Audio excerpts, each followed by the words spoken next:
बिस्मिल्लाहिर्रहमानिर्रहीम। ज़ुल्फ़ल निकालने का या एलसीएम निकालने का दूसरा तरीका लेके आपकी खिदमत में हाज़िर हूँ। तो दूसरा तरीका जो है उसको हम कहते हैं एलसीएम बाय मल्टीपल्स, यानी ज़ुल्फ़ल बज़रिया अज़ाफ़।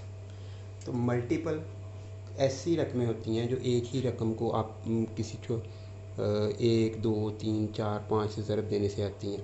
जैसे 20 के मल्टीपल्स होंगे, 20 के मल्टीपल्स यानी मल्टीपल्स ऑफ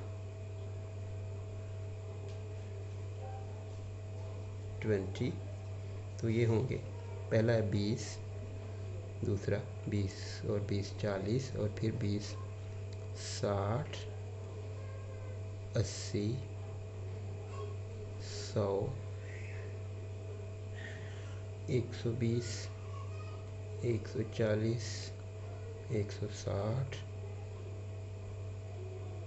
200। 7 8 10 मल्टीपल्स लिख के रुक जाएं और इतनी जगह छोड़ दें कि आपको अगर इसमें कुछ बाद में इजाफा करना पड़े तो कर सकें, क्योंकि बाज़ औक़ात होता है कि 4 5 7 6 7 मल्टीपल्स के निकालने तक हमारे पास आंसर नहीं आता, तो हमें ज़्यादा करना पड़ता है, इसलिए थोड़ी सी जगह भी इसके लिए छोड़ देनी चाहिए। इसी तरह से अब हमने दूसरी रकम के मल्टीपल्स निकालने ऑफ 35, तो भी इसी तरह से इसको आपस में जमा करते जाना है।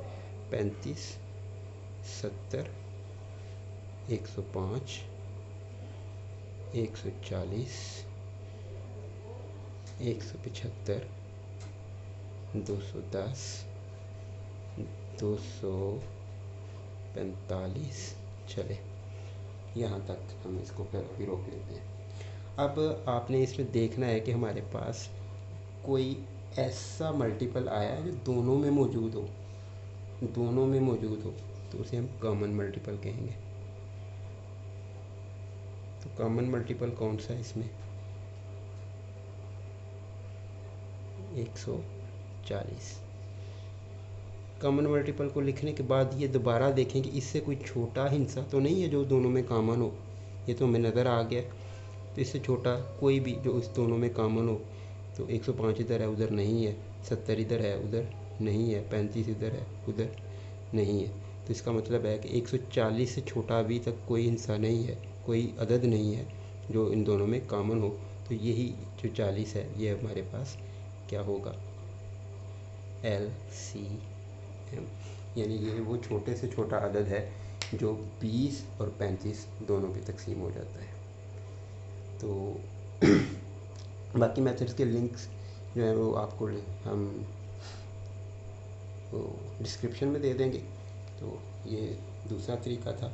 नेक्स्ट मेथड के साथ दोबारा हाज़िर होंगे। अल्लाह हाफ़िज़।